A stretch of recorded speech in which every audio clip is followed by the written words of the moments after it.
وسلم کی حدیث صحیح مسلم کے اندر موجود ہے، حدیث نمبر 2968 ہے۔ رب العالمین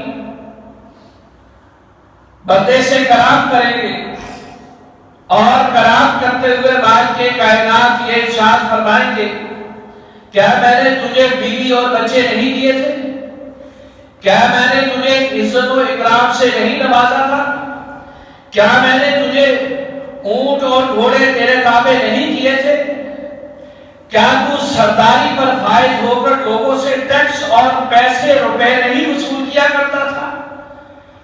تو پھر وہ کہے گا جس کے ساتھ اللہ رب العالمین ہم کلام ہوں گے، کیوں نہیں مالک کائنات سارا کچھ تو نے ہی تو دیا تھا۔ تو پھر رب العالمین یہ سب باتیں صحیح کہنے کے بعد پھر مالک کائنات یہ اس سے کہیں گے کہ اللہ تعالیٰ اس سے پوچھے کیا تو میری ملاقات کا یقین رکھتا تھا؟ اس وقت کہے گا کہ مالک کائنات تیری ملاقات کا مجھے یقین نہیں تھا۔